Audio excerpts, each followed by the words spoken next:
संत रामपाल जी महाराज एक ऐसे महान संत जिन्होंने अपनी सतभक्ति, तत्व ज्ञान, करुणा और सेवा के बल पर समाज में नई मिसाल कायम की है। संत रामपाल जी महाराज की अगुवाई में उनके सभी सतलोक आश्रमों से समाज कल्याण के अद्भुत कार्यों ने समाज को सुनहरे भविष्य की एक नई उम्मीद दिखाई है। संत रामपाल जी महाराज से नाम दीक्षा लेने के बाद लाखों लोगों की लाइलाज बीमारियां जैसे कैंसर, एड्स आदि ठीक हुई। संत जी के ज्ञान से प्रेरित होकर उनके अनुयायियों ने लाखों यूनिट रक्तदान किया। संत जी ने लाखों बहन बेटियों का दहेज मुक्त विवाह करवाया।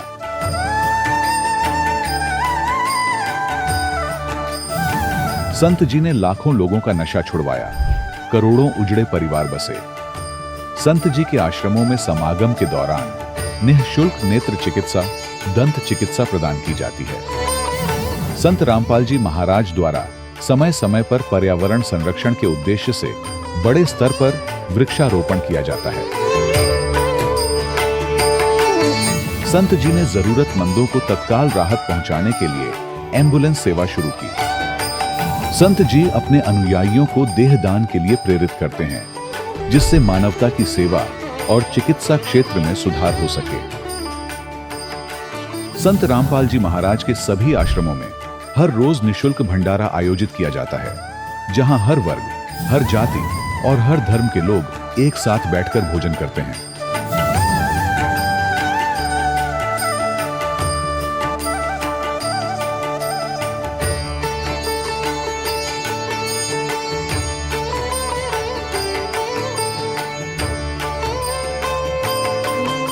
संत रामपाल जी महाराज की अन्नपूर्णा मुहिम ने गरीब और बेसहारा लोगों के जीवन में एक नई ऊर्जा और उम्मीद को जन्म दिया है। घर घर खाद्य सामग्री और जरूरी मदद पहुंचाकर संत रामपाल जी महाराज ने लोगों को दुख और मजबूरी से लड़ने की ताकत प्रदान की है।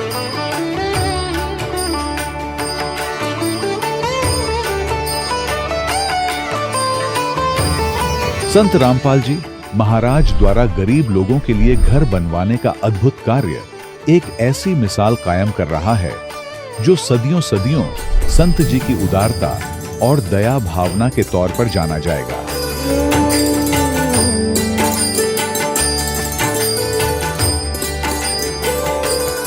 संत रामपाल जी महाराज के आश्रम में हजारों बुजुर्गों को सम्मान और प्यार के साथ जीवन जीने का अवसर मिलता है।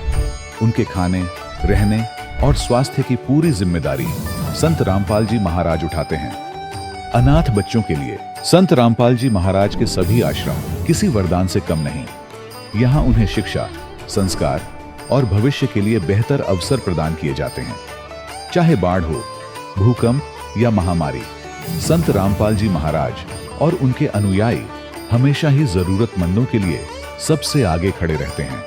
कोविड महामारी के दौरान संत रामपाल जी महाराज के आश्रमों से करोड़ों लोगों के लिए भोजन, दवाइयां और जीवन रक्षक सामग्रियां उपलब्ध कराई गई। चाहे गरीब की मदद हो या किसी शोषित और पीड़ित वर्ग के हक और सम्मान की लड़ाई, संत रामपाल जी महाराज ने हमेशा ही उनकी दबी आवाज को सरकारों तक पहुंचाया है और उन्हें उचित न्याय दिलवाने में अहम भूमिका अदा की है। समाज में आध्यात्मिक और सामाजिक मूल्यों के प्रति जागरूकता लाने में संत रामपाल जी महाराज हर कदम पर मानवता के सच्चे सेवक साबित हुए हैं। संत रामपाल जी महाराज का जीवन हमें सिखाता है कि सच्ची सेवा वही है जो निस्वार्थ भाव से की जाए। आइए हम भी इस महान सेवा के कार्य में इस महान संत से जुड़ें और संत रामपाल जी महाराज से नाम दीक्षा लेकर अपने जीवन को धन्य बनाएं।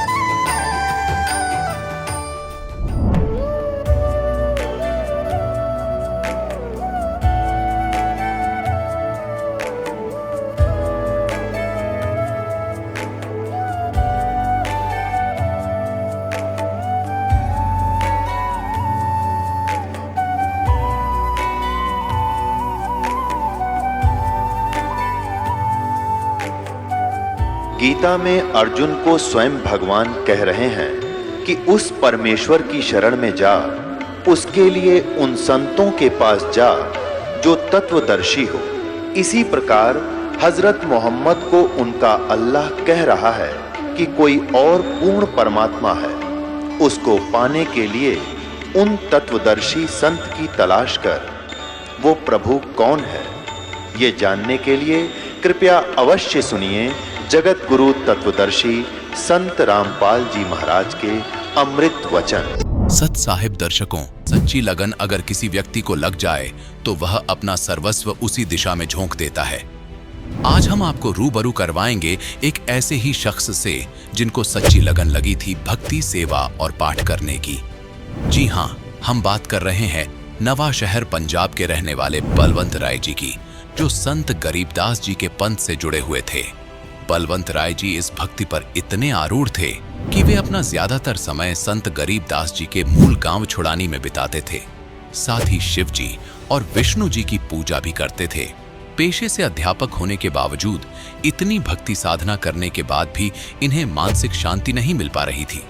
वो पीस ऑफ माइंड की तलाश में थे। इनकी वो तलाश संपूर्ण हुई जब इन्हें जगत गुरु तत्वदर्शी संत रामपाल जी महाराज जी के विषय में पता चला। जैसे ही इन्होंने संत रामपाल जी महाराज जी से नाम दीक्षा ली, वैसे ही उनके मन का भटकाव दूर हो गया और इन्हें मानसिक शांति का अनुभव हुआ। साथ ही इनकी आर्थिक स्थिति में भी सुधार आया और इनके गुरुदेव जी की असीम कृपा से अनेकों चमत्कार हुए। तो आइए सुनते हैं बलवंत राय जी की अनोखी भक्ति सफर की कहानी, उन्हीं की जुबानी। सर नमस्कार। नमस्कार सर। सर क्या नाम है आपका? बलवंत राय जी। बलवंत जी कहाँ से आए हैं आप? गांव चूड़पर, तहसील बलाचौर, जिला नवांशहर, पंजाब से। सर आप एक बात बताइए कि संत रामपाल जी महाराज से आप कब जुड़े? मई 2011 में। संत रामपाल जी महाराज से नाम दीक्षा लेने से पहले आप क्या भक्ति साधनाएं करते थे? संत रामपाल जी महाराज से दीक्षा लेने से पहले मैं गरीबदास महाराज जी के पंथ में, संत भूरी वाले हैं, वेदांत आचार्य चेतनानंद जी महाराज, उनसे नाम दीक्षा ली थी मैंने 99 में। सर जैसा कि आपने बताया कि आप पहले गरीबदासी पंथ से जुड़े हुए थे और संत रामपाल जी महाराज भी गरीबदासी पंथ से हैं, वो भी गरीबदास जी महाराज के बारे में ही बताते हैं। तो सर आपको ऐसा क्यों लगा कि आपको संत रामपाल जी महाराज से नाम दीक्षा लेनी चाहिए जबकि आप पहले से ही गरीबदासी पंथ से जुड़े हुए थे? सर ये थोड़ी विस्तार में मैं बताना चाहूँगा इस बात को लेकर कि हम वहीं आश्रम में रहते थे और गरीबदास जी की जो वाणी है, उनका जो सदग्रंथ साहिब है, उनका हम पाठ किया करते थे 2 घंटे सुबह, 2 घंटे शाम को। ये हमारी रूटीन थी। मतलब ये सालों से हम कर रहे थे, बचपन से, मतलब 3 पीढ़ी से, मतलब वही साधना हम कर रहे थे। गरीबदास जी की वाणी का पाठ करते थे और जो मंत्र का हम जाप करते थे, ओम नमो भगवते वासुदेवाय, उसका भी घंटों घंटों हम कोशिश करते थे जाप करने की। जब और छुड़ानी भी हम बार बार जाते थे, मतलब साल में 2 बार तो छुड़ानी में मेला होता तो हम वहाँ जाया करते थे। तो एक बार हम ऐसे छुड़ानी गए हुए थे तो वहाँ किसी दोस्त ने बताया भी एक संत रामपाल जी महाराज का एक पंपलेट उन्होंने पढ़ा जिसके ऊपर लिखा हुआ था कि कौन ब्रह्मा का पिता है, कौन विष्णु की माँ, शंकर का दादा कौन है, हमको देव बताए। तो जब हम गरीबदास जी की वाणी को पढ़ते थे तो उसमें ये वाणी आया करती कि कौन ब्रह्मा का पिता है, कौन विष्णु की माँ, शंकर का दादा कौन है, हमको देव बताए। तो हम इस वाणी को पढ़ते थे लेकिन हमें ये पता नहीं था इस वाणी के बारे में, इस सवाल का क्या जवाब है, क्योंकि ये कभी सवाल आया ही नहीं मन में। हम गरीबदास जी के पंथ में थे पर विष्णु भगवान का हम मंत्र जाप करते थे और शंकर भगवान की साधना करते थे, शिवलिंग था उसके ऊपर जल चढ़ाते थे। तो एक बार किसी ने कहा कि जिस संत की आप बात कर रहे हो, संत रामपाल जी महाराज की, उनका जो सत्संग है वो टीवी पर आता है। तो हमने वो सत्संग सुनना शुरू किया। हम जब वो सत्संग को सुना तो एकदम से अचंभा हुआ जब उन्होंने कहा कि कबीर साहब परमात्मा है, कबीर साहब भगवान है। इससे पहले हम क्या कृष्ण जी को भगवान मानते थे, विष्णु जी को भगवान मानते थे, शंकर को भगवान मानते थे, कबीर साहब को एक सदगुरु मानते थे कि वो एक संत हैं, सदगुरु हैं। पर जब उन्होंने ऐसा कहा कि कबीर साहब भगवान है तो हमें इतनी हैरानी हुई इस बात की, जिस भगवान की सारी दुनिया खोज कर रही है उस भगवान की हम रोज वाणी पढ़ते हैं, उनकी आरती करते हैं और उनका जो है हम भोग में करते हैं, सारा कुछ संध्या आरती करते हैं और हमें इस बात का ही ज्ञान नहीं है कि ये कबीर साहब भगवान है। तो इस कारण से हमें जो हमारी वो साधना थी, तो हमने सत्संग सुनने के बाद संत रामपाल जी जो बातें बताते थे उन्हें नोट किया, सारा उनके सत्संग की रिकॉर्डिंग ली, इंटरनेट से सत्संग डाउनलोड किए, उसके बाद सुनना शुरू किया। और जब हम पाठ करते थे तो गरीबदास जी की वाणी से मिलाना शुरू किया। हम पाठ करते थे, ग्रंथ साहिब के नीचे एक डायरी रखी, उसमें सारा नोट करते गए। जो संत रामपाल जी बातें बताते हैं क्या वो बातें गरीबदास जी की वाणी में है? तो एज इट इज़ वो बातें सारी की सारी उस वाणी में हमने पाई। और जो हम क्रिया कर रहे थे इससे पहले, जो हमारी साधना थी, वो बिल्कुल भी उस वाणी से मेल नहीं खा रही थी। जैसे हम हरिद्वार जाते थे, गंगा स्नान करते थे और परमात्मा वाणी में कहते थे कि पर भी लेन जात है दुनिया और हमरा ज्ञान किने ना सुनिया, और हम वही परबियाँ लेने जाते थे, वहाँ पे महाकुंभ कुंभ नहाने जाते थे और ये मूर्ति की पूजा करते थे, शिवलिंग की पूजा करते थे, ये सारा उसमें मना कर रखा था। और बार बार गरीबदास जी वाणी में भेद देते थे कि कोई वास्तविक मंत्र है, एक निज नाम है, वो खास नाम है, उस नाम की हमें जानकारी नहीं थी। हम वही मंत्र जाप कर रहे थे जो शास्त्र विधि त्याग के मनमाना आचरण था।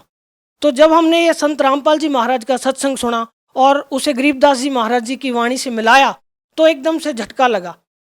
तो जैसे हमारी दिनचर्या क्या थी, हम वहीं आश्रम में ही रहते थे, सिर्फ खाना खाने के लिए घर जाते थे और वापस आश्रम में आ जाते थे। तो इसके पीछे मान बढ़ाई भी बहुत थी हमारे साथ कि हम वहाँ पे जुड़े हुए हैं इतने साल से। पारिवारिक समस्याएं भी ऐसी थी कि कई पीढ़ी से चल रहे हैं, उस मतलब समाज में से निकल पाना बड़ा मुश्किल था। पर परमात्मा ने दया करी, संत रामपाल जी महाराज ने, कि ये ज्ञान हमें समझ में आ गया और ये बात मन में बैठी कि इस चौधर का हम क्या करेंगे कल को। मतलब जैसे गरीबदास जी वाणी में कहते थे कि कुकर शुकर खर कीजिएगा, छोड़ सकल बद फैला, कल को जानवर बनेंगे, पशु बनेंगे, तो ये हमारी मान बढ़ाई, ये साधना नकली जो हम करें किस काम आएगी। तो इसके कारण हमने वो साधना त्याग दी और संत रामपाल जी महाराज का ज्ञान सुना। आश्रम में जब हम गए, जब गुरुजी ने प्रथम मंत्र दिया, संत रामपाल जी महाराज ने प्रथम नाम जब दिया, तो इतना मतलब दिमाग में खटका कि हमने हजारों बार, लाखों बार गरीबदास जी के वाणी में ये मंत्र पढ़े थे और हमें ही ज्ञान नहीं हो सका कि ये वो वास्तविक मंत्र है। क्योंकि संत रामपाल जी महाराज अपने सत्संग में बताते हैं कि गुरु बिन काहू न पाया ज्ञाना, जो थो था बुस छड़े किसाना। गुरु के बिना ये ज्ञान नहीं हो सकता और वो वास्तविक संत, वो सदगुरु हमें मिले नहीं थे। बलवंत जी, जैसा कि आपने बताया कि गुरु बनाना बहुत जरूरी होता है, एक मनुष्य के लिए गुरु बनाना सबसे पहली और बड़ी बात। तो सवाल ये है कि पहले ही जब आपने गुरु बना रखा था, उसके बाद आपने संत रामपाल जी महाराज को अपना गुरु बनाया, तो दोनों संतों की भक्ति विधि में आपको ऐसा क्या अंतर लगा कि आपको संत रामपाल जी महाराज जी से नाम दीक्षा लेनी पड़ी? और हम आपसे ये भी जानना चाहेंगे कि किस संत की साधना करने से आपको लाभ मिला? जो हम साधना करते थे तो हमारा आधार गरीबदास जी की वाणी थी, जो हमारा आधार था, मेन था, वो ग्रंथ साहिब गरीबदास जी का था। और जब हम अपनी भक्ति विधि को उनके साथ मिलाते हैं, जैसे हमारे जो मंत्र हैं, तो अगर गरीबदास जी ने इतनी वाणी लिखी है, इतना बड़ा ग्रंथ साहिब उन्होंने लिखा है, तो क्या ये 5 अक्षर जो है ओम नमो भगवते वासुदेवा, तो वो उसमें लिख सकते थे। तो हमने मिलाया, मतलब ऐसा नहीं है कि एक दिन में ये फैसला ले लिया भाई आज इनको छोड़ दो वहाँ चले जाओ, ऐसा नहीं। मतलब 8-9 महीने तक हमने उसका खोज किया पूरा। उसमें जब देखा, मिला के देखा, तो कहीं भी ये मंत्र नहीं पाए। और जो साधना गरीबदास जी बताते थे, इन ब्रह्मा विष्णु महेश तक का जो बताते थे, इन सतलोक का जो वर्णन बताते थे, वो हमने इतने सालों में, मतलब 12 साल तक हमने वो पुरानी साधना की। तो 12 साल में हमें कभी उस ज्ञान की, जैसे कहते हैं, छींट भी नहीं लग सकी, हमें पता ही नहीं चल सका कि ऐसा भी कोई ज्ञान है। तो जब ये सत्संग सुना, उसके बाद वो भेद खुला, सारी की सारी वाणी खुल के सामने आ गई कि गरीबदास जी क्या कहना चाहते हैं, कि कौन से वो वास्तविक मंत्र हैं जिनकी वो बात करते हैं। बलवंत जी, क्या करते हैं आप? अध्यापक हूँ जी, मैं एक प्राइमरी स्कूल में टीचर हूँ। सर, आप एक शिक्षित व्यक्ति हैं और निस्संदेह आपने संत रामपाल जी महाराज को बहुत ही सोच समझकर अपना गुरु बनाया होगा। सर, हम आपसे ये जानना चाहेंगे कि कोई भी साधक होता है, वो भक्ति इसलिए करता है, वो गुरु इसलिए बनाता है, उसका उद्देश्य ये होता है ताकि उसको शारीरिक लाभ मिले, मानसिक लाभ मिले, आध्यात्मिक लाभ मिले। हम आपसे ये जानना चाहेंगे कि संत रामपाल जी महाराज से नाम दीक्षा लेने के बाद आपको क्या क्या लाभ मिले हैं? सर, जब हम गरीबदास जी की वाणी को पढ़ते थे तो उसमें एक वाणी आती थी, गरीबदास जी कहते थे कि सुख के सागर राम है दुख मोचन होई, और पत्थर पानी प्रतिमा से तरया ना कोई। हम पढ़ते थे उस वाणी को, पर कभी हमारे जीवन में वो इम्प्लीमेंट नहीं हो सकी थी। क्यों? क्योंकि हमारे ऊपर दुख ऐसे कैसे रहते थे। हम भक्ति करते थे, जबकि गरीबदास जी कहते कि सुख के सागर राम है दुख मोचन होई। अगर हमारे पास वो राम होते, वो जिस साधना से वो दुख दूर होते हैं, अगर वो साधना हमारे पास होती तो हमारे दुख दूर होने चाहिए थे। बचपन से ही मतलब इतना ज़्यादा हमारे परिवार में क्लेश रहता था, कलह रहती थी, जिसके कारण मेंटली डिस्टर्बेंस रहती थी बहुत ज़्यादा। मैं परेशान रहता था और कई बार ऐसा भी था कि आत्महत्या तक का भी विचार मन में आता था। तो संत रामपाल जी महाराज से नाम लेने के बाद जो चीज़ चेंज आई लाइफ में, वो सबसे ज़्यादा थी, जिसको कहते हैं पीस ऑफ माइंड। हर शिक्षित व्यक्ति है जो वो इस बात की खोज करता है कि मानसिक शांति होनी चाहिए। अध्यात्म के मार्ग पर जो भी आदमी चलता है, वो सबसे पहले उसकी यही खोज होती है, पीस ऑफ माइंड, कि हमें आत्मिक और मानसिक रूप से शांति होनी चाहिए। तो संत रामपाल जी महाराज की शरण में आने के बाद सबसे बड़ी चीज़ ये हुई कि मन की जो भटकना थी वो समाप्त होगी। पहले हम कहीं जाते थे भगवान की खोज में कि वो शांति मिले, हम मानसिक रूप से हमें शांति मिल सके। तो वो शांति जो वास्तविक थी वो सत्य साधना से होनी थी, और वो सत्य साधना संत रामपाल जी के पास थी। तो जब हमने ये नाम लिया तो सबसे बड़ा लाभ क्या हुआ, ये मानसिक रूप से शांति होगी, मन की भटकना खत्म होगी। जैसे संत रामपाल जी महाराज अपने सत्संग में बताते हैं कि पर्वत पर्वत में फिरया, कारण अपने राम, और राम जैसे संत मिले जिन सारे सब काम। तो वो मानसिक शांति सबसे पहली चीज़ थी।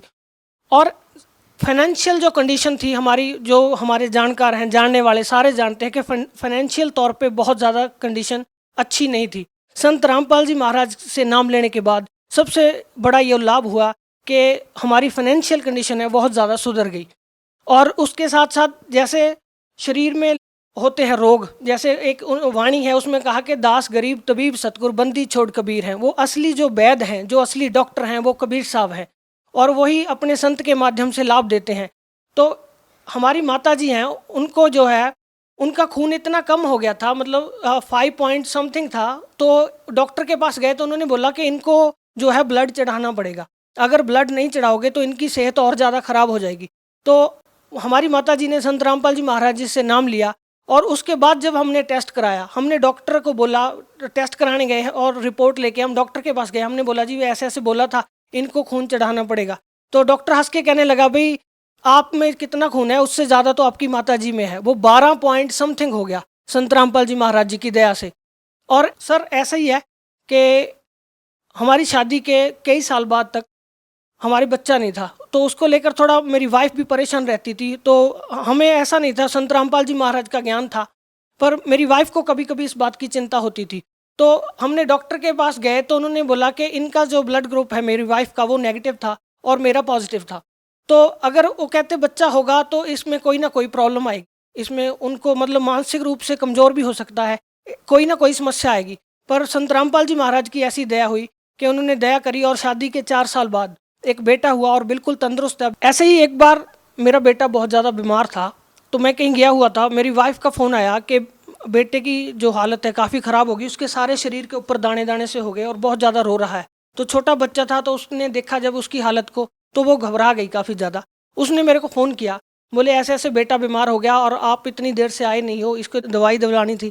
तो मैंने मन में विचार किया कि संत रामपाल जी महाराज, आप तो डॉक्टरों के डॉक्टर हैं, आप तो जो चाहे वो कर सकते हैं, आपने इतने कैंसर तक के रोग को ठीक कर सकते हैं, तो ये छोटी सी आपके लिए क्या बात है। तो ऐसे मैं विचार करता करता बाइक पे आ रहा था। जैसे ही मैं घर पहुंचा तो मैंने देखा बेटा आराम से सोया हुआ है, वाइफ अपना काम कर रही है। मैंने उससे पूछा भी तुम कह रहे थे बीमार है, तो वो एकदम से हैरान सी हो गई। उसने बोला हाँ बीमार तो था, पर अब पता नहीं ठीक है। मैंने उसका सारा कपड़े उतार के देखे, कोई उसके ऊपर निशान नहीं था, कोई ऐसे दाने नहीं थे। वो संत रामपाल जी महाराज ने मेरे घर पहुंचने से पहले ही उसको ठीक कर दिया। और ऐसे ही अभी 3-4 दिन पहले की बात है कि मेरी वाइफ बहुत ज़्यादा बीमार थी, उसको बार बार उल्टी हो रही थी, उसकी सेहत ज़्यादा ख़राब थी। उसने मेरे को फ़ोन किया, बोले मैं बीमार हूँ तो आप घर पे आओ।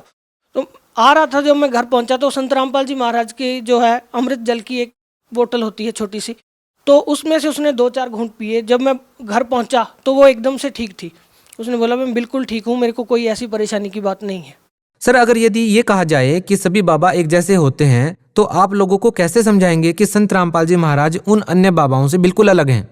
सब बाबा एक जैसे नहीं होते, क्योंकि जैसे संत रामपाल जी महाराज जो ज्ञान देते हैं उस ज्ञान से निर्णय होता है। संत और असंत की जो पहचान है वो उनके भेष से, उनके बोलने चालने के ढंग से नहीं होती। जैसे शेर की पहचान उसकी गर्जना से होती है, ऐसे ही संत की पहचान उसके ज्ञान से होती है। अगर आप बाकी बाबाओं और संत रामपाल जी महाराज के ज्ञान की तुलना करके देखेंगे तो आपको फर्क समझ में आ जाएगा। सर देखिए, आप एक टीचर हैं, और अगर आप बच्चे को समझाएं कि सही गुरु कौन है और नकली गुरु कौन है, आप बच्चों को कैसे समझा पाएंगे कि वो गलत धर्मगुरु की पहचान कैसे कर सकते हैं? क्योंकि आज के समय में हम देखते हैं कि लाखों धर्मगुरु हैं, और टीवी चैनल पर जब देखते हैं तो हर रोज एक नए बाबा का पर्दाफाश हो जाता है। आप बच्चों को कैसे समझाएंगे, वो कैसे निर्णय करें कि कौन सही है और कौन गलत है? आज जो सबसे बड़ी चीज़ है वो शिक्षा है। आज का जो समय है उसमें जो शिक्षा है ये सबसे बड़ी चीज़ है। वही शिक्षा है वो संत को पहचानने का आधार बन रही है। जैसे हमने इनको पहचाना संत रामपाल जी महाराज को, अगर हम शिक्षित ना होते तो हम उन सदग्रंथों के साथ इनके ज्ञान का मिलान नहीं कर सकते थे। तो हमने क्या किया, उनके ज्ञान का सदग्रंथों के साथ मिलान किया। जो पहले संत थे जिनसे हम जुड़ते थे उनके ज्ञान का भी हमने मिलान किया। अब जब हम मिला के देखेंगे तो जो असली और नकली का फर्क सामने आ जाता है। सर, भगत समाज को आप क्या संदेश देना चाहेंगे? भगत समाज को संदेश नहीं है, हमारी तो यही प्रार्थना है कि जो संत रामपाल जी महाराज ज्ञान दे रहे हैं इस ज्ञान को सुनिए। अगर आपको कोई भगत मिलता है जो ज्ञान गंगा, गीता तेरा ज्ञान अमृत उनकी पुस्तकें हैं वो आपको देता है, उन पुस्तकों को पढ़िए और उन्हें शास्त्रों के साथ मिलान करके देखिए, तो आपको जो है वास्तविक भक्ति का और परमात्मा के मार्ग का ज्ञान होगा। यही हमारी प्रार्थना है। सर धन्यवाद। नमस्कार सर। दर्शकों, अभी आपने सुने संत रामपाल जी महाराज से दीक्षा प्राप्त करके सुखी हुए भक्त के अनुभव। अब देखिए जगत गुरु तत्वदर्शी संत रामपाल जी महाराज के मंगल प्रवचन। जो मेरे ज्ञान का आश्रय करके तत्वदर्शी संत की खोज कर लेता है, तो तत्वदर्शी संत से उसको ये ज्ञान होता है, वो परिचित होता है, तो वो व्यक्ति केवल जरा और मरण से ही छूटने का प्रयत्न करता। जरा माने वृद्ध अवस्था और मरण माने मृत्यु, इन दो वस्तुओं के लिए ही वो भक्ति करता। फिर अन्य वस्तुओं की डिमांड इस गंदे लोक की वो नहीं करता। क्योंकि वो तत्ब्रह्म से यानी परम अक्षर ब्रह्म से, गीता ज्ञान दाता से, अन्य जो सुप्रीम पावर है उस ब्रह्म से और सारे अध्यात्म ज्ञान से और सभी कर्मों से वो परिचित होता है। तो पुण्यात्मा उस तत्वदर्शी संत या तो परमात्मा आए थे या फिर उन जिन महापुरुषों को वो मिले थे उनको वो ज्ञान बताया था, उन्होंने अपना अनुभव परमात्मा से प्राप्त ज्ञान लिख दिया। वो आज वर्तमान में हम उनके विचारों को समझें कि ये वही संत हैं जो भगवान से मिले थे, तो उनमें जो प्रमाण है। और वर्तमान में इस दास पर मेहर करिए कबीर भगवान ने इस यथार्थ ज्ञान के देने की, उसके बच्चों तक पहुंचाने की।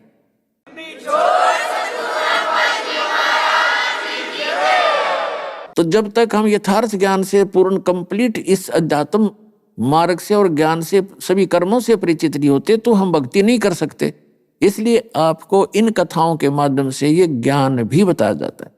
तो कहने का भाव ये है, दास का जो उद्देश्य है कि आपका सौभाग्य है कि आपको ये यथार्थ ज्ञान सुनने को मिला और ये वो भक्ति मिल गई जो अभी तक परमात्मा ने आपके लिए सुरक्षित रखी थी, गुप्त रखी थी, छुपा रखी थी। आप तक यहाँ तक लाए थे भगवान इधर उधर से छुपा के। आप वो पुण्यकर्मी प्राणी हो जो सतलोक आश्रम में जो पहुंच चुके हैं या पहुंचेंगे, वो परमात्मा की विशेष आत्माएं, आम आत्मा नहीं है।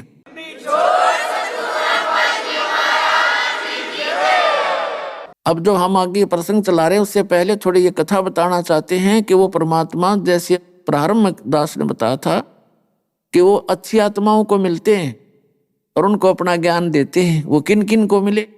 आदरणीय धर्मदास साहिब जी की कथा आपको दास सुना ही रहा है, अब ये इसे क्लियर होगा। आदरणीय मलुकदास साहिब जी से, आदरणीय नानक साहिब जी से, आदरणीय दादू दास साहिब जी से, आदरणीय गरीबदास साहिब जी गांव छुड़ानी जिला झज्जर हरियाणा वाले से मिले, और आदरणीय गीसा दास साहिब जी गांव खेखड़ा जिला मेरठ उत्तर प्रदेश वाले को। और वैसे तो बहुत महापुरुषों को मिले हैं, लेकिन ये कुछ महापुरुष दास के ज्ञान में है, नॉलेज में है, इनको मिले। तो इनमें से आदरणीय गरीबदास साहिब जी को परमात्मा मिले सन 1727 में। सन 1717 में गरीबदास साहिब जी का जन्म हुआ। 10 वर्ष के थे जब खेतों में गऊ चरा रहे थे, बहुत से और भी गवाले साथ थे। तो वो परमात्मा अपने गुण धर्म के आधार से सतलोक से चलकर आए गति करके। वो एक साधु जिंदा महात्मा का रूप बना के उनके पास आए, फिर उनको ज्ञान दिया। लंबी कहानी है, थोड़ा शॉर्ट में बताएंगे। और वहाँ एक कंवारी गाय का दूध, आशीर्वाद से परमात्मा ने कंवारी गाय का दूध निकाला, उस दूध को पान किया, गरीबदास जी को पिलाया। अन्य ग्वालों ने वो दूध पान नहीं किया जो कंवारी गाय से परमात्मा कबीर जी ने अपने आशीर्वाद से, परमेश्वर ने, सतपुरुष ने निकाला था। क्योंकि कंवारी गाय में दूध नहीं होता, परमात्मा सतलोक से मंगाते हैं अपना आहार और वहां आ जाता है, उससे निकाल लिया, दूध पी लिया, सतलोक से आता उनका सारा। तो आपका भी सतलोक से आ सकता है जब आप सच्ची भक्ति करो। तो सतकर मान लियो, यहाँ तो कुछ भी नहीं है। 1-2 वर्ष वर्षाना वो सारे टक्कर मार के मर जाए, ये लोक है और आप उसके बच्चे हो। इतिहास बता रखा गरीबदास साहिब जी ने कि एक बार अकाल पड़ा था। जो गरीबदास साहिब जी की शरण में परमात्मा के बच्चे थे उनको कोई आंच नहीं आई थे, 1-1 महीने भोजन नहीं खाया। नौका ने सुरक्षित शरीर रहा था, अंदर से फीड कर दिया मालिक ने, जैसे माँ के पेट में पाला करे। तो कहते हैं ऐसे ही आपकी यहाँ भी मैं सुरक्षा ऐसे ही करूंगा जब मेरी शरण में आ जाओगे। तो गरीबदास साहिब जी को ज्ञान दिया। 10 वर्ष के बालक थे, रुचि घड़ी थी वो, तो पुण्यकर्मी प्राणी थे, उन्हीं के लिए आए थे अपने गवाह बनाने के लिए भगवान। तो कहने का भाव यह है कि उनको सचखंड में ले गए, सतलोक में, और ऊपर के सब ब्रह्मांड दिखाए, ब्रह्मा विष्णु महेश के लोक दिखाए, धर्मराज का लोक दिखाया, जहाँ न्यायाधीश आप जी सभी प्राणियों का अकाउंट रखता है, प्लस माइनस आपके वहां सभी पुण्य देखे जाते हैं। और फिर सतलोक में लेकर गए जहां परमात्मा रहते हैं, जहां हम सभी रहा करते थे। पीछे से गरीबदास साहिब जी को मृत जानकर चिता पर रख दिया गया था अंतिम संस्कार के लिए। उसी समय परमेश्वर ने, कबीर देव जी ने सतलोक से उस प्यारी आत्मा को वापस भेज दिया कि जा बच्चा, तेरे शरीर का नाश करने जा रहे हैं, तू जल्दी शीघ्र जा। तुरंत उसमें प्रवेश कर दिए और फिर वो उठ करके परमात्मा के से प्राप्त उस ज्ञान का उच्चारण करने लगे, उस वाणी का। तो पुण्यात्माओं, उस आदरणीय गरीबदास साहिब जी ने परमात्मा से प्राप्त ज्ञान को उसी तरह उच्चारण किया जैसे तुलसीदास जी ने लाखों वर्ष पहले घटना घटी, रामायण की जो कुछ भी लीला थी, श्री राम और रावण की, कैसे जन्मे थे रामचंद्र जी, वो कौन थे, कहाँ से आए थे, किस कारण से वो यहाँ आए थे, वो सारी डिटेल अपनी चौपाइयों के माध्यम से बोली। और वो आज पवित्र हिंदू धर्म के सभी पुण्यकर्मियों को मान्य है कि तुलसीदास जी ने जो बोला लाखों वर्ष पहले का वो सत्य है। इसी प्रकार आदरणीय गरीबदास साहिब जी को परमात्मा ने वो दिव्य दृष्टि दे दी, उस दिव्य दृष्टि से और अपना ज्ञान फीड कर दिया। लाखों वर्ष पहले की, असंख्यों युग पहले की बीती हुई सब घटनाएं और आने वाले समय में क्या क्या होगा वो सब लिखा। तो उसी के आधार से गरीबदास साहिब जी की वाणी से आपको ये थोड़ा सा वार्ता सुनाते हैं परमात्मा और उस धर्मदास प्यारी आत्मा की। दर्जन दे का रूप शैल वृंदावन कीनी, तहां मिले धर्मदास करत हैं बहुत अधीनी। एक साधु और पुण्यकर्मी प्राणी जो पूर्व जन्म के होते हैं, उनके स्वाभाविक लक्षण होते हैं, उनके अंदर विनम्रता बहुत होती है। भगत वही होता है जिसके अंदर बहुत विनम्रता होती है, जीव दया भी बहुत होती है उसके प्रति, वो किसी को दुखी नहीं देख सकता। यदि उसकी पार नहीं बसावा उसको सुखीकरण की, आंखों में आंसू जरूर भर लेता है। और ये भक्त है, जरा सी बात हो जा, हिंदू मुसलमानों को मार दो, मुसलमान हिंदुओं को फूंक दो, हिंदू सिखों को फूंक दो, सिख हिंदुओं को मार दें, ये भक्त नहीं रहे। हम भले चाहे हिंदू हैं, सिख हैं, मुसलमान या ईसाई बने हैं, लेकिन हम भक्त नहीं रहे। हमें भक्त बनना पड़ेगा उस परमात्मा के पाने के लिए।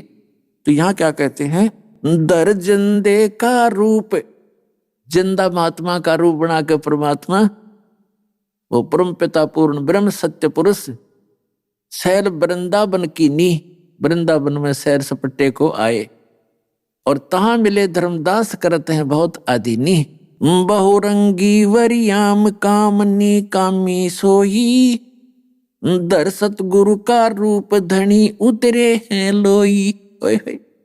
जैसे आप जी को बहुत बार यह आध्यात्मिक ज्ञान चर्चा के माध्यम से भी सुनने को मिला, अन्य संतों के, कबीर पंथियों के विचार और इस दास के यथार्थ परमात्मा से प्राप्त ज्ञान के विचार सुने। अन्य जितने भी ये कबीर पंथी हैं, जिसमें दामा खेड़ा वाले या लहर तारा तालाब काशी वाले या कबीर चौरा काशी वाले या खरसिया वाले या अन्य भी जितने कबीर पंथी हैं, जैसे ये मधु परमहंस रांजड़ी वाले, ये क्या बताते हैं, कबीर साहब को तो एक सतगुरु, एक टीचर मानते हैं और परमात्मा को भिन्न मानते हैं। वो परमात्मा को निराकार मानते हैं। परमात्मा प्रकाश ही प्रकाश है, चेतन प्रकाश है। हरियो मधु परमहंस थोड़ी चतुरता दिखा के अटपट न्यारी कर रहा है। सृष्टि रचना सुनाई इसने, पहले परमात्मा गोपत थे, फिर शब्द उच्चारण किया, उससे सफेद प्रकाश हो गया, उस सफेद प्रकाश में परम पुरुष स्वयं मिल गए, फिर वो अमरलोक हो गया, सतलोक बन गया। फिर वो उस प्रकाश में परमात्मा समा गए, फिर वो चेतन हो गया, वो अमरलोक बन गया। और फिर वही सार नाम, वो आदि नाम, वो सच्चा नाम, सारनाम सतपुरुष का है और सतपुरुष ही सारनाम हो गया। और कबीर साहब को भी एक सतगुरु मानते हैं। आपको कबीर सागर से भी रूबरू कराएंगे। और ये परमात्मा की प्यारी आत्मा गरीबदास साहिब जी क्या बता रहे हैं? दर्जन दे का रूप सैल वृंदावन की नी, तहां मिले धर्मदास करत हैं बहुत अधीनी। बहुरंगी वरियाम कामनी कामी सोई, दर सतगुरु का रूप धनी उतरे हैं लोई। एक सतगुरु का रूप बना के कहते हो कुल धनी खुद मालिक उतरे वहां से चलकर आए हैं। यही वेद बताते कि वो परमात्मा वहां से गति करके आता, सह शरीर एज इट इज, अपने शरीर को हल्का तेज पुंज का बना लेता है, उसके प्रकाश को ऑफ कर लेता है। यही गरीबदास जी कहते कि धर सतगुरु का रूप धनी उतरे हैं लोई। धनी यानी कुल मालिक। परम उजागर ज्ञान ध्यान बहुरंगी बाना, तहां मिले धर्मदास आचार विचार दीवाना। कहते वहां परमात्मा आए और धर्मदास जी उस कर्म कांड में कति दीवाना हो रहा था, पागल हो रहा था, बुरी तरह आरूढ़ था। परमात्मा ने अपने आप को छुपाकर एक दास की भूमिका निभाकर, परमात्मा उस एक जीव को स्वामी कहते हैं कि कहीं ये बेदक ना जा और मेरी बात सुने नहीं और बात बिगड़ जा। अपने आत्माओं काल के जाल से आपको निकालने के लिए परमात्मा ने कितने छल छिद्र करने पड़ते। अब आप तो काल की भांग पी के अब मस्त हो रहे हो, अपना पता नहीं कल के बिजली गिरेगी। कौन सी भांग पी रखे हैं? कहते झूठे सुख को सुख कहे, ये मान रहा मन मोद। मस्त हो रहा है ये सकल चबीना काल का, कुछ मुख में कुछ गोद। कबीर ये माया अटपटी, सब घट आण अड़ी, किस किस को समझाऊं या को भांग पड़ी। कहते सबको एक जैसी भांग पे रखी है, कार कोठी चाहिए। और जो मर गए कोई बात ना, हम अभी हैं, अभी नहीं मरेंगे। जो मृत्यु को प्राप्त हुए वो भी यही अटकड़ लगाए बैठे थे, हम अभी नहीं मरेंगे। तो यहां क्या बताते हैं? हमें यहां से निकालने के लिए परमात्मा कैसी लीला करते हैं। क्या बोले? कौन तुम्हारी जात कहां से आए स्वामी, पूछे पुरुष कबीर धनी साहब नी कामी। ओए कहते कौन तुम्हारी जाति और कहां से आए स्वामी, मालिक परमात्मा उस धर्मदास जी को कहते हैं स्वामी जी, क्योंकि वो साधु का रूप बनाए बैठे थे। धर्मदास जी वैष्णो संत जैसी वेशभूषा किए हुए थे, तिलक तलक ला के गल मांगो छाटांग के हैं, और अपना वही माला मूला कई लगा रखी थी गले में। कंठी तो अलग थी, वो और भी डाल लेते हैं कई मालाएं। तो क्या कहा? कौन तुम्हारी जात कहां से आए स्वामी, और पूछे पुरुष कबीर धनी साहेब नीकामी। नीकामी माने निस्वार्थ भाव से सबके उद्धार करने वाले। परमात्मा ने पूछा कि हे स्वामी जी आप कहां से आए? पूछे पुरुष कबीर, पुरुष माने परमात्मा, परमात्मा कबीर पूछ रहे हैं। वो धनी साहेब नीकामी, वो कुल मालिक। अब धर्मदास जी बताते हैं हम वैष्णो बैरागी धर्म में सदा रहाई, सुधर न बैठे संग कल्प ऐसी मन माही, सुन जिंदा मम धर्म को अधिक आचार विचार, हमरी करनी जो करे उतरे भवजल पार। अब जो भी जिस साधना को कर रहा है नो सोचे औरों ने भी बता दूं और इसी से मोक्ष होगा। तो धर्मदास जी जिंदा महात्मा रूप में उपस्थित परमात्मा से कह रहे हैं कि जो साधना हम कर रहे हैं इसने कोई भी कर ले साधना से मोक्ष होगा, उतरे भवजल पार। अब परमात्मा कहते हैं बोले धनी कबीर, धनी माने मालिक, कुल मालिक स्वामी।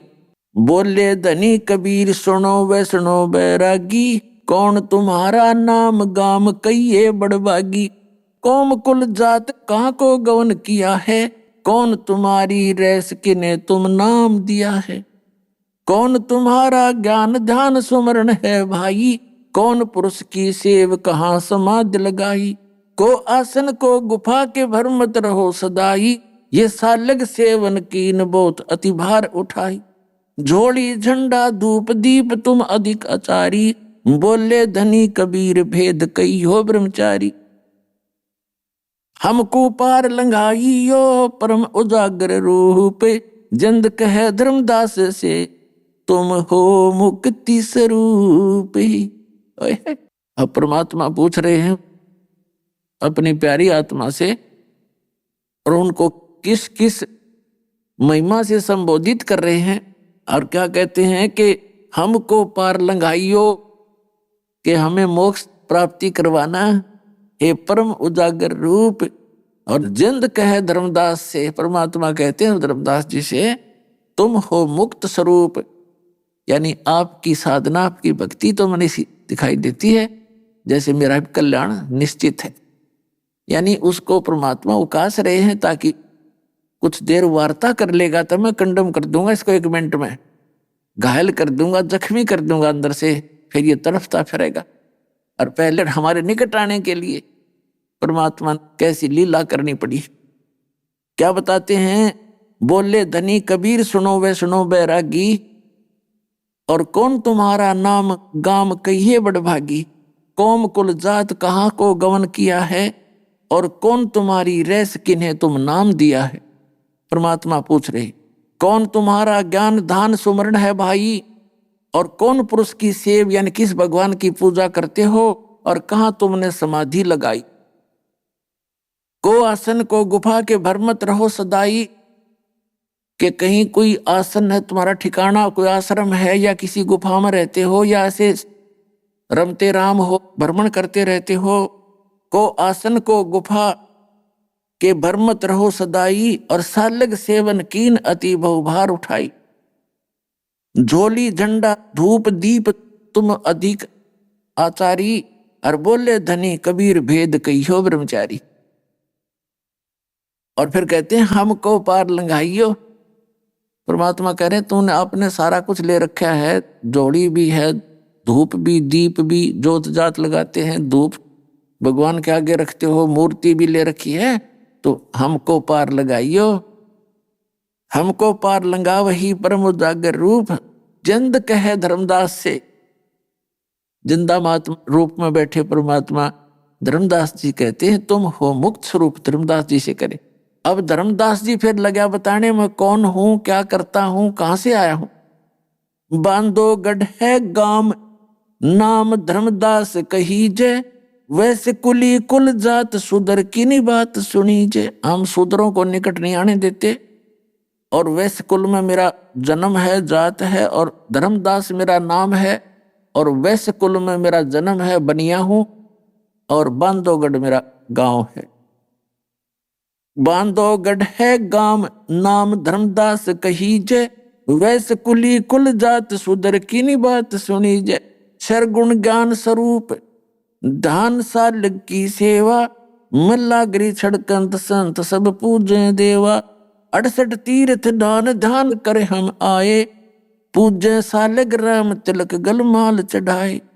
धूप दीप अधिकारी आरती करे हमेशा, राम कृष्ण का जाप जप हम रटते शंकर शेषा। नेम धर्म से नेह सने दुनिया से नाही, आरूढ़ बैराग और की मानू नाही। अब धर्मदास जी बता रहे हैं कि नेम धर्म से ने सने दुनिया से नाही, और आरूढ़ बैराग और की मानू नाही।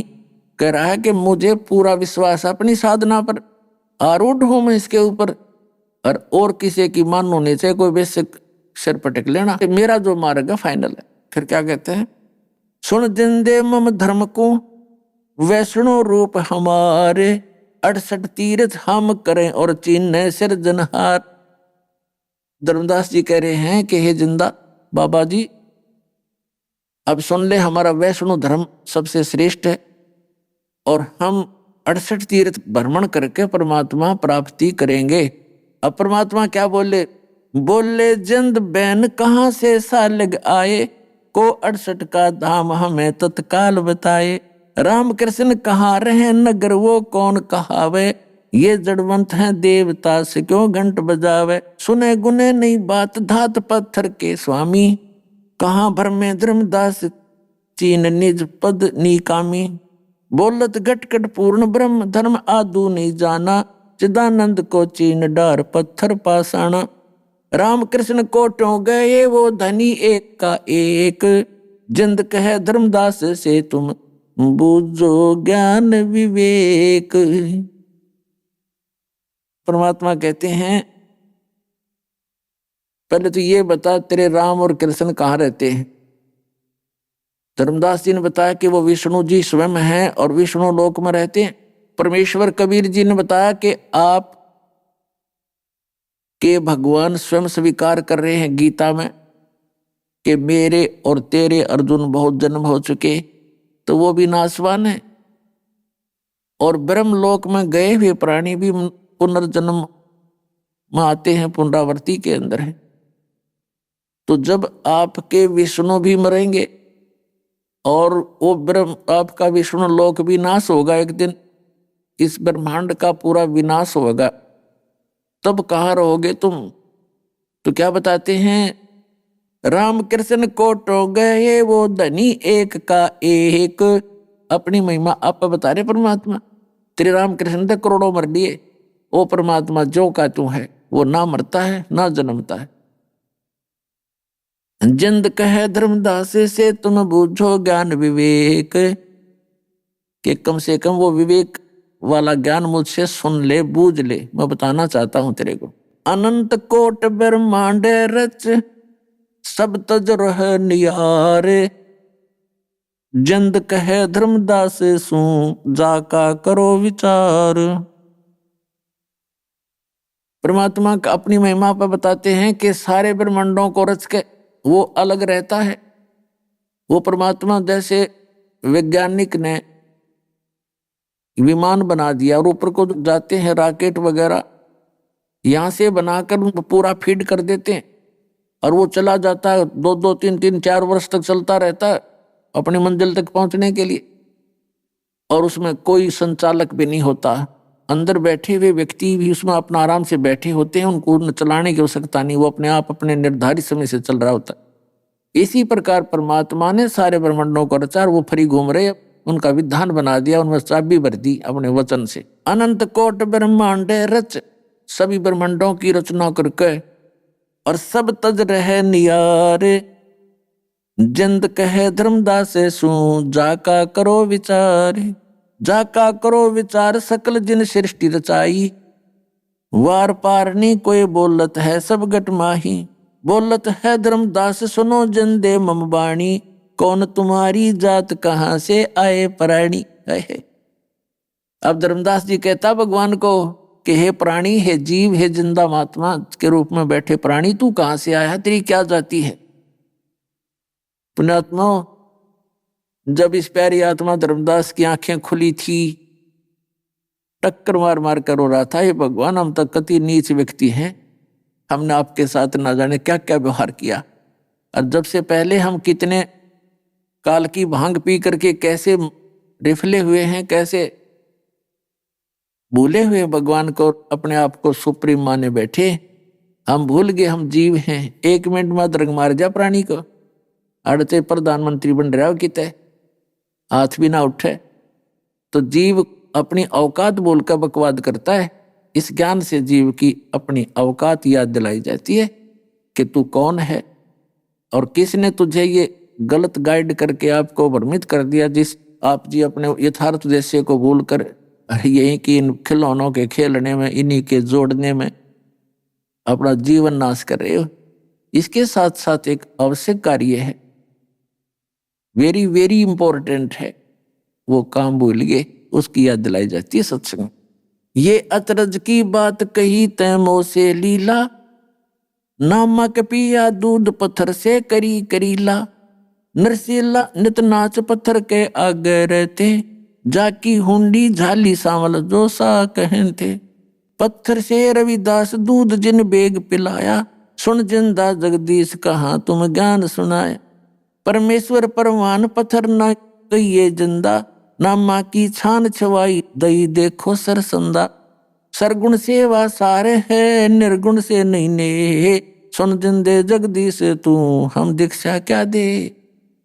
अब धर्मदास जी लग गया लाने देन, क्योंकि हमारी जो शालिग्राम मूर्ति थी पत्थर की पीतल की जो ले रहा था साथ में रखता था भगवान विष्णु की कृष्ण जी की, तो परमात्मा ने कहा कि भगवान की मूर्ति को आपने पत्थर बता दिया, ये भगवान है पत्थर मत समझ जिंदा। देख नामदेव जी ने पत्थर के भगवान को दूध पिला दिया था विठल भगवान को, और नरसिंह जी भी पत्थर के आगे नाचा करते थे गीत गाते थे, उसकी ऊंडी कैस कर दी थी भगवान ने, और भी बहुत सी बात सुनाई। अपने आत्मा एकदम ज्ञान समझ में नहीं आता प्राणी के। अब जैसे विचार करने की बातें हैं कि नामदेव जी ने एक पत्थर के भगवान को मूर्ति को दूध पिला दिया, बिल्कुल सही है, क्योंकि पिछले ही तप से होते हैं पूर्ण हंस मुराद। जो पिछले संस्कारी प्राणी होते हैं वो किसी ना किसी युग में परमात्मा कबीर जी यानी कि ईसत भक्ति से वो चार्ज होते। जैसे पुण्यात्माओं अब ये भक्ति मार्ग पूरे विश्व में प्रारंभ होगा और करोड़ों अरबों व्यक्ति मनुष्यधारी प्राणी पार होंगे। अब सत भक्ति हजारों वर्ष चलेगी, तो इस दौरान जो पार हो गए वह हो गए, और फिर भी जिनका पैर फिसल गया वो यहीं रह जाते हैं। फिर अगले जन्म जन्मांतरों में इस बैटरी चार्ज से इस वर्तमान की सत साधना से वे ऊपर की लोकों में चले जाते हैं, कहीं पर देवता बन जाते हैं, कहीं पर ब्रह्मा विष्णु महेश की पदवी पाते हैं। फिर उसके बाद नीचे स्वर्ग महास्वर्ग में अपने पुण्यों को समाप्त करके फिर पृथ्वी पर डाल दिए जाते हैं।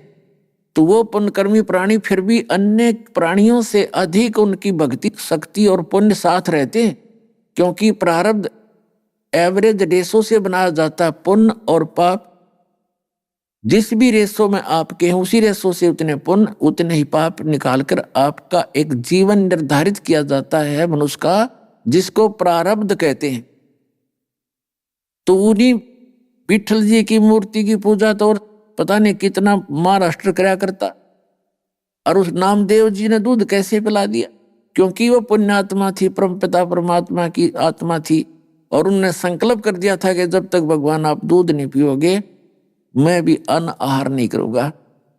माता पिता चले गए थे बाहर उनके भ्रमण करने के लिए किसी कामवश, और छोटे से बालक नामदेव की ड्यूटी लागे थे, बेटा विठल जी का भोग लगाना, दूध का कटोरा, और फिर बाद में अन्न ग्रहण करना, पहले मत खाना।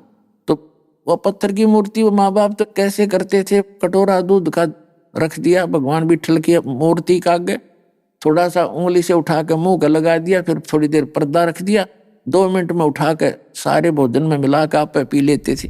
अभी आपने सुने संत रामपाल जी महाराज के मंगल प्रवचन। आइए अब सुनते हैं संत रामपाल जी महाराज से नाम दीक्षा लेकर सतभक्ति करके अद्भुत लाभ प्राप्त करने वाले अनुयायी के विचार। मनुष्य अपने जीवन में अनेकों भक्ति साधना करता है, लेकिन फिर भी ना तो उसे मानसिक शांति मिलती है और ना ही शारीरिक सुख प्राप्त होता है। दर्शकों, ऐसी ही कहानी थी देहरादून उत्तराखंड के रहने वाले अमित मनवाल जी की। अमित जी सभी पारंपरिक भक्ति साधना किया करते थे। ये ब्रह्मा विष्णु महेश और देवी दुर्गा की पूजा बड़ी ही निष्ठा से किया करते थे। हर तरह के व्रत करते थे और हर तीर्थ स्थान पर भी ये जा चुके थे, लेकिन फिर भी ना तो इन्हें शारीरिक सुख मिला और ना ही मानसिक शांति मिली। लेकिन दर्शकों, आज अमित जी का कहना है कि मेरी जिंदगी तब बदली जब मुझे संत रामपाल जी महाराज द्वारा लिखित पुस्तक ज्ञान गंगा प्राप्त हुई। दर्शकों, संत रामपाल जी महाराज ने न जाने इस ज्ञान गंगा पुस्तक में ऐसा क्या लिखा है कि जो भी इस पुस्तक को पढ़ता है वह संत रामपाल जी महाराज का ही होकर रह जाता है। दर्शकों, आइए जानते हैं कि आखिर इसके पीछे की सच्चाई क्या है। आखिर अमित जी ने अपनी पारंपरिक भक्ति साधना को त्याग कर संत रामपाल जी महाराज द्वारा बताई गई भक्ति साधना क्यों अपनाई? सुनते हैं अमित जी की कहानी उन्हीं की जुबानी। नमस्कार सर। नमस्कार सर। सर क्या नाम है आपका? सर मेरा नाम अमित मनवाल है। अमित जी, आप कहाँ से हैं? सर मैं तहसील डोईवाला, जिला देहरादून, उत्तराखंड का रहने वाला हूँ। अमित जी, संत रामपाल जी महाराज जी से नाम उपदेश आपने कब लिया? सर मैंने संत रामपाल जी महाराज से नाम दीक्षा 26 जुलाई सन 2021 को ली।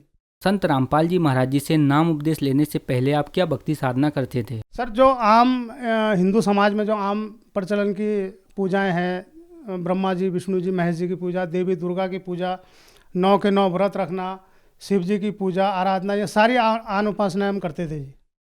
तो फिर क्या कारण बना कि आप संत रामपाल जी महाराज जी की शरण में आए? जी संत रामपाल जी की शरण में आने का एक कारण ये था कि मन में जिज्ञासा तो शुरू से ही थी कि परमात्मा है कौन, वो मतलब कैसा होता है, क्या होता है। क्योंकि मुझे ये लगता था कि आज हम विष्णु जी की पूजा कर रहे हैं, अगर वहाँ से फ़ायदा नहीं हुआ तो हम शिव जी की तरफ भागे, शिव जी से पूजा नहीं हुई, पूरी संतुष्टि नहीं, तो हम दुर्गा माता की तरफ भागे। तो ये चीज़ें मेरे मन में बहुत सवाल करती थी। फिर सर जो 2011 में क्या हुआ कि मेरे बड़े भाई, मेरा एक बड़ा भाई था, अर्जुन नाम उसका था, उसकी एक सामान्य बीमारी के अंतर्गत उसकी डेथ हो गई। तो उस समय भी मुझे बड़ा झटका लगा कि मैंने कहा ऐसे कैसे हो सकता है कि आदमी एक सामान्य बीमारी से, एक अच्छा खासा आदमी ऐसे मौत के मुंह में चला जाए। और उस समय भी हमने उसकी बीमारी को ठीक करने के लिए डॉक्टरों के अलावा जितने भी झाड़ फूंक, मुर्गा बकरा जो भी होता है, ये सब कुछ किया, लेकिन कोई फ़ायदा नहीं हुआ। आखिरी में वो डेथ हो गई। तो वहाँ से भी मेरे मन में ये आया कि ये कहीं ना कहीं तो कुछ ऐसा है और मैं इसकी जड़ को पाके रहूँगा अगर परमात्मा ने मेरे ऊपर दया कर दी। तो मैं उसी समय से ही जो है इसमें मतलब ऐसा लग गया था कि तरह तरह के मैं सत्संग देखता था टीवी पे। संत रामपाल जी महाराज की भी मैं चैनल में ये आता था, जब कभी इंटरव्यू या मतलब कभी ऐसे लगा के देख लिया तो कोई लाइन चलती थी, या गुरुजी जो है संत रामपाल जी महाराज वहाँ कुछ बोल रहे होते थे कि ब्रह्मा जी, विष्णु जी, महेश जी, तो मैं उस समय मतलब उनको देख के कहता था ये लो एक और ये आ गए कि जो है इतने तो पहले दुनिया में पड़े हैं और ये भी कह रहे हैं कि जी ब्रह्मा जी, विष्णु जी, महेश जी से ऊपर कोई है। तो मैंने कहा अगर ऊपर कोई है तो हमें मिले ना, कैसे मिलेगा वो। तो ऐसे करते करते 3-4 साल भी ऐसे निकल गए। फिर जी किसी ने कहा कि 2016 में कि जी आप भागवत कराओ, और भागवत कराने के बाद क्या होगा कि आपके जितने भी पितर वो है वो सब मोक्ष को प्राप्त हो जाएंगे, जो भी आपके यहाँ बाधाएं हैं वो हमेशा के लिए समाप्त हो जाएंगी। हमने कहा ठीक है जी, वो भी करा लेंगे। वो भी हमने करा के देख ली। उसके बाद 1 साल तक ठीक रहा, लेकिन 1 साल के बाद जो ऐसा हुआ कि जो ये भूत प्रेत देवी देवता जो परेशान करते ही करते थे, लेकिन उसके बाद मुझे शराब की ऐसी लत लगी कि 4 साल मैंने शराब में मतलब ऐसा जैसे पैसा पानी की तरह बहा दिया। मैं सुबह से शुरू हो जाता, शाम तक, सुबह से शाम तक, सुबह से 4 साल तक मेरा यही चलता रहा और बिल्कुल बर्बादी की कगार पे हम आ गए थे। और घर वाले भी परेशान, रिश्तेदार भी परेशान, सब आस पड़ोस गांव समाज के सब परेशान। वो दूर से देख के भाग जाते थे कि भाई ये शराब पी के आ गया, इसके पास मत जाओ। गाली गलौज, लड़ाई झगड़ा, बच्चों से, पत्नी से मारपीट, माता पिता से मारपीट, गाली गलौज, रिश्तेदारों से, दीदी जीजा फूफा भाई, सबसे जो है बिल्कुल। यहाँ तक कि जहाँ मैं काम करता था वहाँ भी जो ऑफिस में जो मेरे सीनियर थे वो भी थोड़ा ऐसे कटने लग गए कि यार इस आदमी को क्या करना है, तो शराबी हो गया, इसने तो ज़िंदगी बर्बाद कर ली थी। मुझे भी खुद ऐसे ही लगने लग गया था कि अब कुछ नहीं हो सकता, अब मेरा जो एंड है वो सिर्फ डेथ है और डेथ है और कुछ नहीं है। लेकिन 2020 में कुछ ऐसा हुआ लॉकडाउन के दौरान कि हमारा एक थानो, जहाँ मेरा गांव है सनगांव थानो में, वहाँ एक जल जलागम समिति का एक फेडरेशन है, एक समूह होता है किसानों का।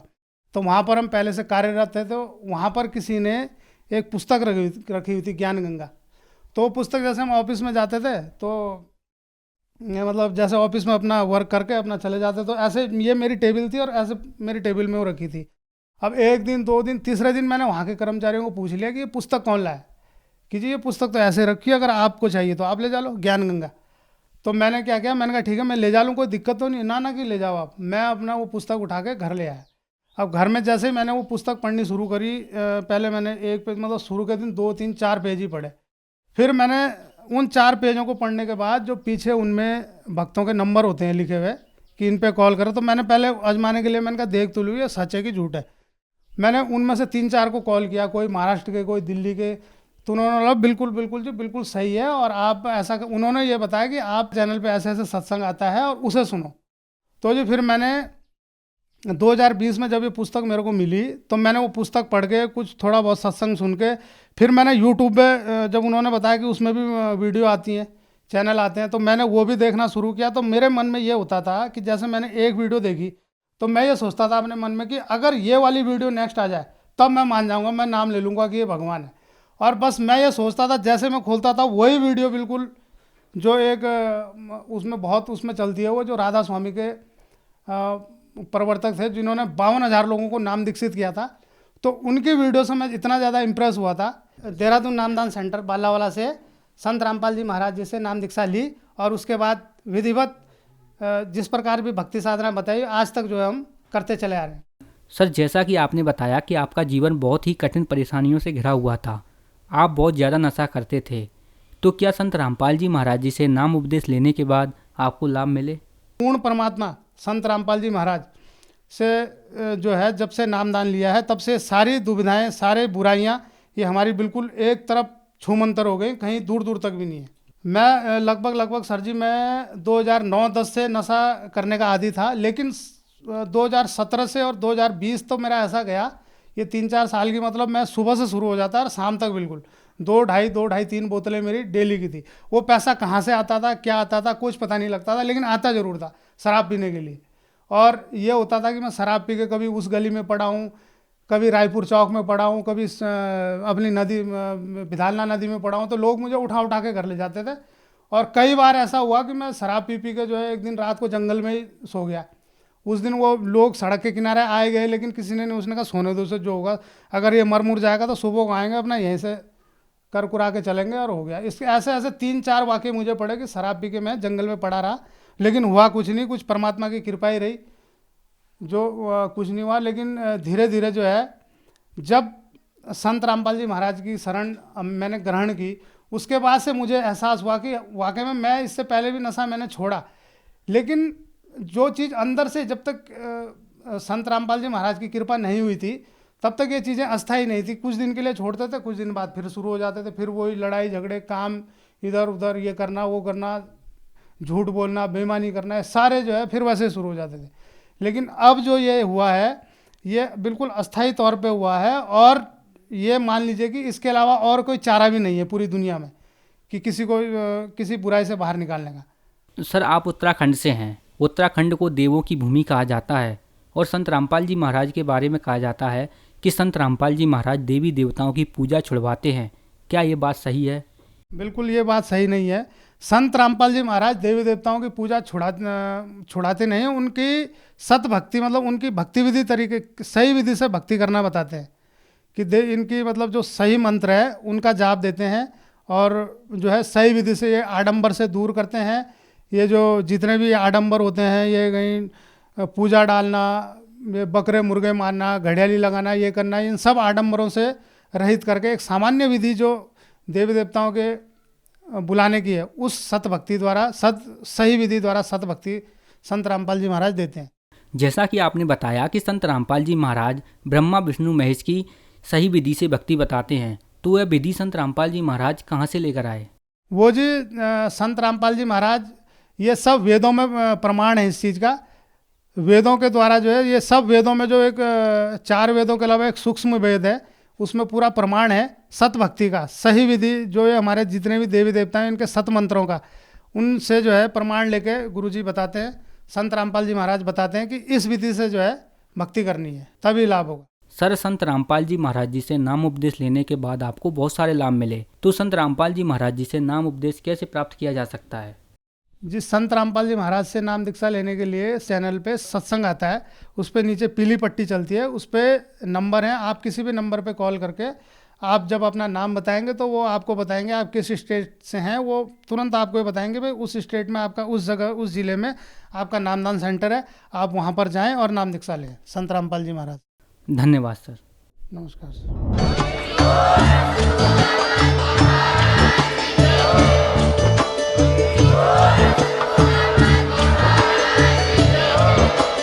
आप सुन रहे थे जगत गुरु तत्वदर्शी संत रामपाल जी महाराज जी के मंगल प्रवचन। अधिक जानकारी के लिए विजिट कीजिए हमारी वेबसाइट www.jagatgururampalji.org। संत रामपाल जी महाराज जी के शुभ आशीर्वाद से पूरे विश्व भर में 500 से भी ज्यादा नाम दीक्षा केंद्र हैं, जिन पर संत रामपाल जी महाराज जी द्वारा ऑनलाइन निशुल्क नाम दीक्षा दी जा रही है। अपने नजदीकी नाम दीक्षा केंद्र का पता करने के लिए संपर्क करें 8222880541।